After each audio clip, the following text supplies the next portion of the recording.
అందులో ఇచ్చేలా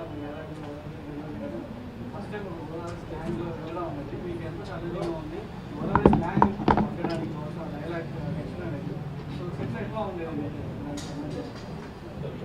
నాకు ఒకటే అనిపించింది సార్, నన్ను ఎవ్వడు ఏలెత్తి చూపించొద్దు.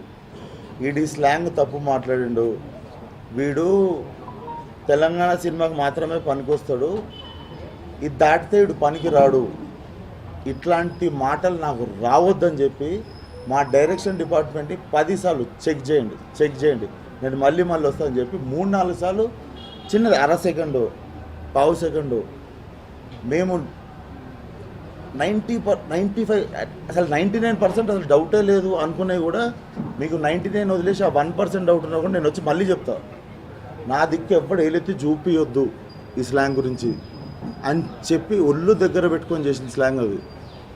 And I think I will deliver and I won't disappoint you. నా అన్ని సినిమాలు ఒక ఎత్తు, అవన్నీ మిక్సీలు వేసి 10 సార్లు తిప్పితే ఈ సినిమా. వంశీ గారు కూడా ఈ సినిమా గురించి వచ్చేసరికి మీ గురించి ఎక్కువ మాట్లాడుతున్నారు, ఎవరితో మాట్లాడినా మీ క్యారెక్టర్ గురించి. మొన్న ఈవెంట్లో కూడా చేశారు మీ క్యారెక్టర్. అది తను కాదు, నేను కాన్ఫిడెంట్గా చెప్తున్నాను కదా. ఈ 5 ఇయర్స్లో విశ్వక్ చేసిన సినిమాలు అన్నింటిలో విశ్వక్ పర్ఫార్మెన్స్ ఒక ఎత్తు, గ్యాంగ్స్లో విశ్వక్ పర్ఫార్మెన్స్ ఒక ఎత్తు. నేను మొన్న కూడా మీకు స్పెసిఫిక్గా చెప్పాను, రిజల్ట్ ఓరియంటెడ్గా అది మనం రేపు మధ్యాహ్నం పెట్టుకునే ప్రెస్ మీట్లో మాట్లాడుకుందాం. కానీ రిజల్ట్ గురించి, విశ్వక్ పర్ఫార్మెన్స్ గురించి అయితే నేను ఇవాళ కూడా I can bet on it. Vishwak last 5 ఇయర్స్లో చేసిన పర్ఫార్మెన్స్ అంతా ఒక చిన్న ట్రైలరే.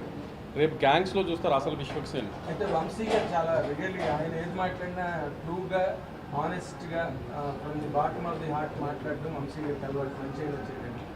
మీ సినిమా గురించి, మీరు హీరోగా చేసిన సినిమా గురించి ఆయన చాలా కాన్ఫిడెంట్గా చెప్తున్నారు.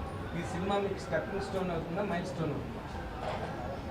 తెలుగు సినిమాలో గుర్తుపెట్టుకునే మైలురాయి అవుతుంది సార్. చాలా పెద్ద మాట మాట్లాడినా కానీ నేను నైట్ సినిమా చూసి మీకు చెప్తున్నా, కొత్త సినిమా రావాలి అని మనం కోరుకుంటాం కదా. నేను నైట్ సినిమా చూసినప్పుడు గుర్తు తెచ్చుకొని వెనకకి తిరిగి చూస్తే ఇట్లాంటి సినిమా నేను చూడలేదు. అంటే very new formula of commercial cinema. అంటే it's more that new formula కంటే ఇంత యంగ్ కుర్రోడు ఆ క్యారెక్టర్ పుల్ ఆఫ్ చేసాడని you'll be surprised. I mean తన ఏజ్కి ఈ క్యారెక్టర్ పుల్ ఆఫ్ చేశాడు అంటే, ఇలాంటి క్యారెక్టర్ ఇప్పటిదాకా మనకి పెద్ద హీరోలు చేశారు, సో ఈ క్యారెక్టర్ పుల్ ఆఫ్ చేశాడు అనిపిస్తుంది.